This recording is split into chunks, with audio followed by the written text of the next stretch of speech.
Good evening, everyone. This week's Parsha is Parsha's Vayera, Tavshin Pei Gimel.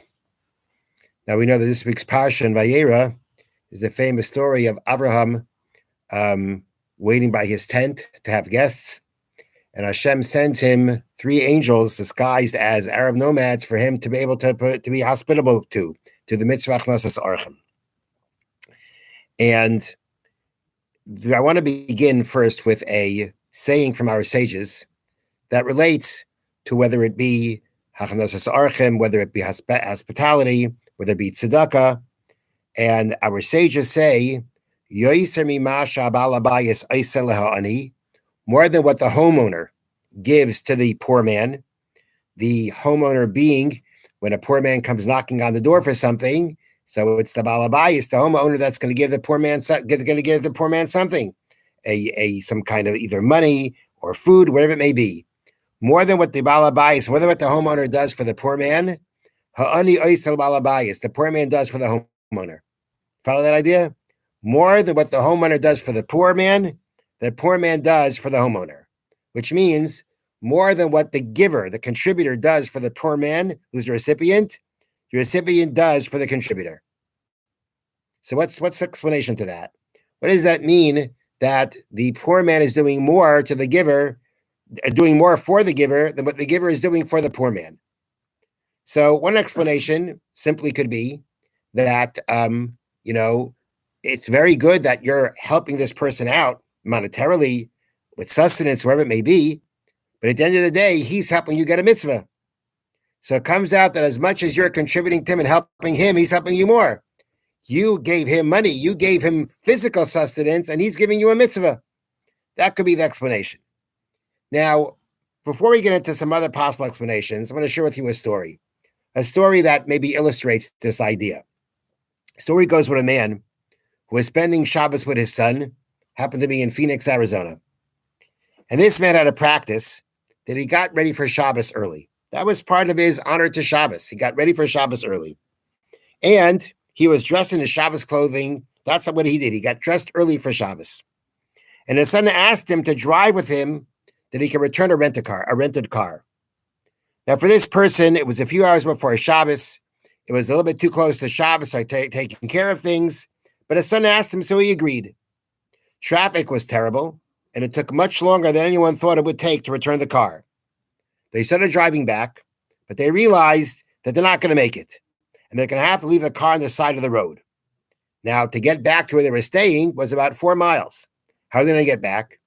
So they tried asking people for rides, but no one was too interested. And they already, they accepted the fact that there was no other choice than to walk about 4 miles to get back to where they were staying. Suddenly, a car pulls up next to them. In the car sits an African-American man, his wife and child. He looked at the two stranded Jews and said, "Isn't it a bit too close to Shabbos for you guys to be hanging around here?" When they explained their predicament, he offered to drive them. They left their car behind on the side of the road. They took the ride, and they dropped them off at shul just as davening was about to begin. Okay. After Shabbos ended, they went back for their car. And they wondered if they would meet up again with that angel that saved the day for them. The car was there, and sure enough, the man who drove them showed up. When they saw him, they went over to him, shook his hand, and thanked him, saying, "You don't know what you did for us." The man responded, "No, you don't know what you did for me." Now, the story doesn't end there. When this man got back to Brooklyn where he lived, an elderly man asked him for a ride to shul. He gave the elderly man a ride, and as the man was about to leave the car, he turned to the driver and said, "Thank you so much. You don't know what you did for me." And the driver answered, "No, you don't know what you did for me." So here we have a story that where the giver is recognizing that he's gaining more than what the recipient gained. So what is the explanation? What were these people thinking? What was that man, the first man who gave the ride? What was he thinking in his mind? Was he thinking in his mind, a good deed was he thinking about the good deed that he did and that a good deed is more valuable than the ride that they received? Perhaps. But I think there may be some other ideas here. And that is that perhaps there is something innate in human nature that when you give to someone, you help someone, you feel good about it. Now, what does it mean you feel good about it? It means perhaps you feel elevated. You've gotten beyond yourself. You're getting beyond yourself. You're getting beyond just thinking about yourself. And when you get beyond just thinking about yourself, you get beyond yourself. True, often we can be very selfish. But when we actually get ourselves to go beyond ourselves, we feel elevated. It's something that we all feel as human beings. So perhaps that's what it means when people, even that, and that's what Chazal may also mean. That when they say that more than what the balabayas gets more, the giver gets more than the recipient, it's because the giver has been elevated. He becomes a better person. When he gets out of himself and he helps someone else, he extends himself beyond himself, he's elevating himself. And knowing that he elevates himself, he feels that elevation. He feels good about what he did because of that elevation. And that's elevation that he gains, which is more, that's the more that the recipient gives him than what the recipient has received from him.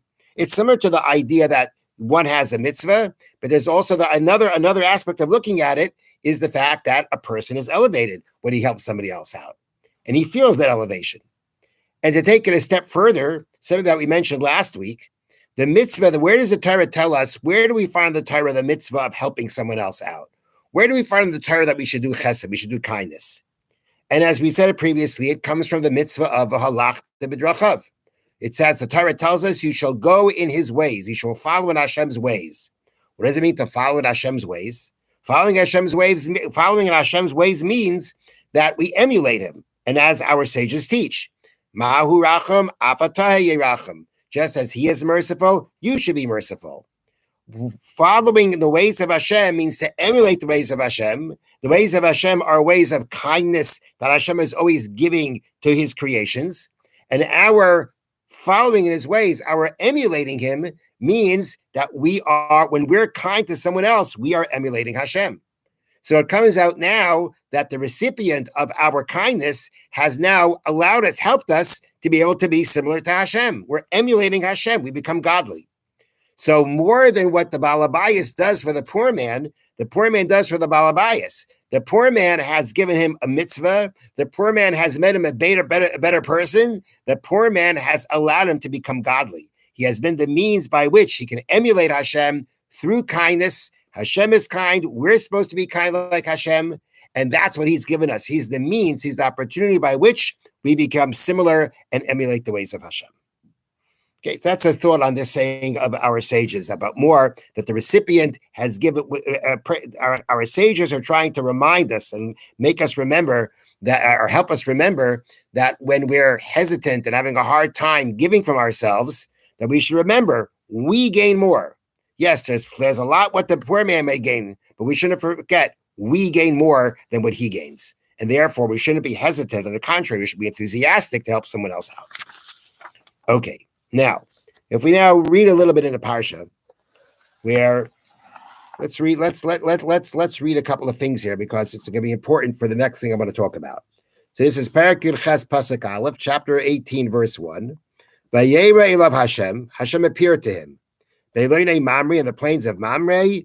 V'yoshe pesachayel kachayim hayom, and Avram was sitting at the opening of his tent at the heat of the day. Vayisa einav vayar. He lifted his eyes and he saw.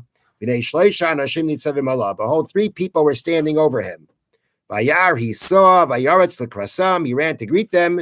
V'pesach ha'ayel, from the opening of the tent. Vayishtachu arza, and he bowed down to the ground. Vayomar, and he said, Adonai, my master. He was addressing, Rashi says, according to one explanation, he was addressing the leader of the group. If I have now found favor in your eyes, do not pass from your servant. Let a bit of water be taken now. And wash your feet. And lean under the tree. I will take bread. I will take bread and give you bread. And you shall satiate your hearts. After that you will go. And as much as you have passed your servant's way. And they said, so shall you do as you have spoken. Avram Avram hurries to the tent to Sarah. Vayomer, and he says, Mari, hurry. Shloish Si'im Kemach Seiles, 3 se'ah measures of fine flour. Lushivasi Ugois, knead them and make ugois, make cakes. Avram ran to the cattle. Vayikach ben Bokarach v'toiv. He took a calf, tender and good. Vayitein al anar. He gave it to the lad. Vayimar l'say and hurried to prepare it. Vayikachema v'cholav v'nabaka sharasa. And he took the butter and the milk and the calf which he made. Vayitein l'fnam. He gave it. He put it before them. He was standing over them under the tree, and they ate. So this description of how Abraham took care of his guests. So Rashi brings down, and this is really what the Talmud says in Masechta Bava Metzia, Peivav and Mebeis. Amar Rav Yehuda Marav, Kol ma she'asa Avraham l'malachei asharis ba'atzmai. Whatever Abraham did himself for these angels, asa kadosh baruch hu l'banav ba'atzmai. Hashem himself did for his children. And whatever Abraham did through an emissary, not directly, he didn't do it directly. Hashem did for his children through an emissary. So the Gemara is about to show that Avram's actions here merited that his children, years later, when they're going through the desert, that they would receive things. It was a reward because of what Abraham did for these guests. In merit of that, the descendants of Abraham merited to be taken care of in the desert. He took care of the guests, and now Hashem took care of his descendants in the desert. But the point of the Gemara says is that whatever Abraham took care of himself directly, Hashem took care of his children directly. Whatever Abraham did through someone else, through an emissary, that Hashem took care of the Jewish people through something else, through an emissary. So now the Gemara gives examples. It starts with the example of El Habakar Ratz Avraham.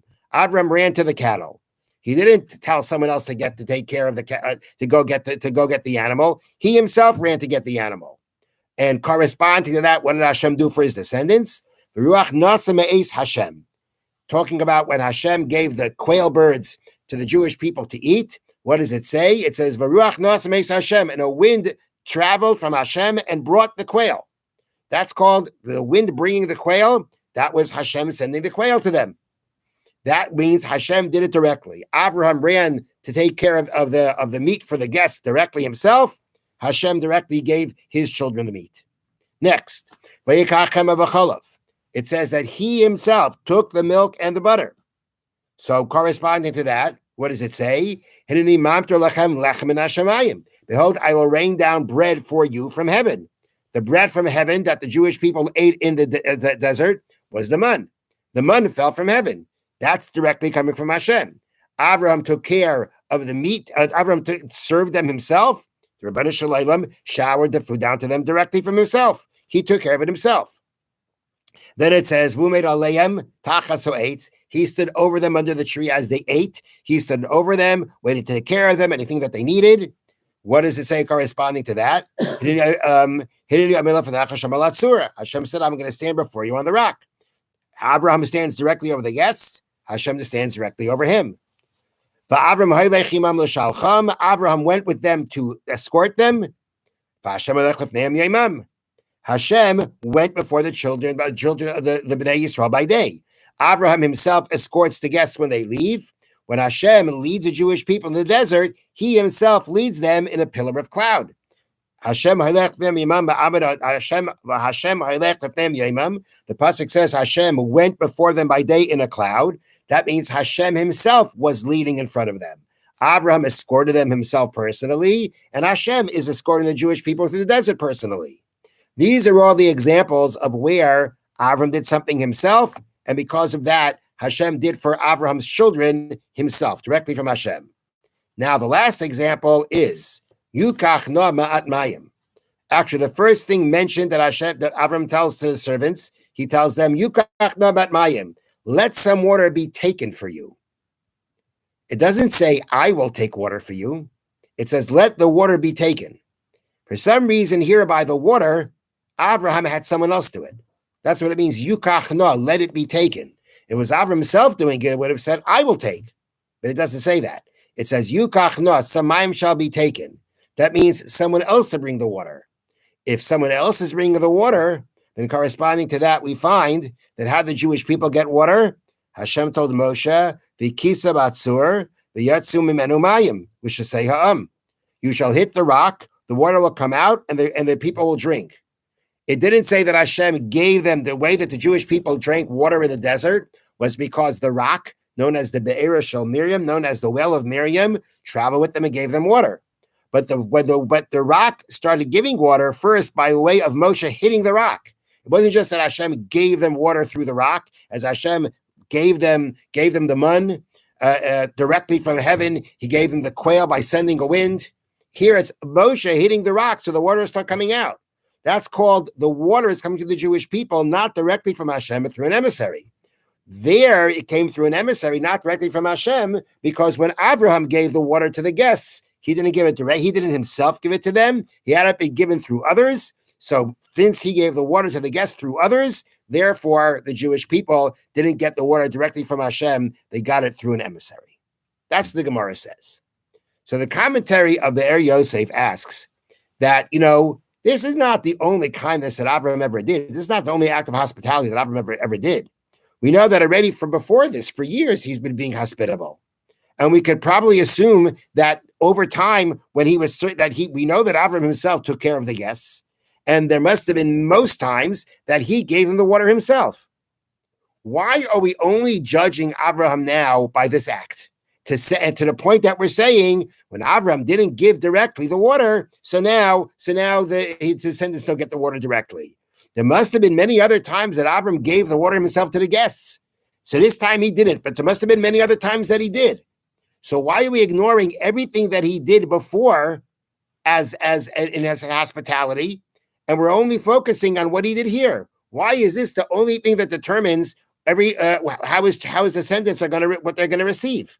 Avram has been being kind for many years. He's been hospitable for many years. He had his tent open to guests all the time. He must have taken care of them by himself many times, including the water. So why are we only looking at what Avraham did here? And the Vayera Yosef answers, it's because this kindness that Avraham did, this episode of Avraham's kindness is different than all the other ones that he did. All the other ones that he did, clearly Avraham was very dedicated to being hospitable. And he did it very well. But he did it, let's call it, under normal circumstances. We know very well that this time when Avraham did his kindness, it was not under normal circumstances. He's the third day after his bris. The third day after the bris is the hardest day. Hashem has made it burning hot so that no guests should come. As a matter of fact, Rashi brings down that when Avraham first saw the guests, he started taking off his bandages, that he should be able to go over to the guests. And when the guests saw that, they started leaving. Avraham is 99 years old. Avraham is not a well person now. He is elderly, he's sick, he's in pain, and he's still taking care of the guests himself. That's not normally what a person does. Under normal circumstances, under the circumstances that Avraham was in, normally a person would not do what he did. A person's nature is that they would be very weak now. And as they would be very weak, they would not be able to do what Avraham did. But Avraham went beyond that.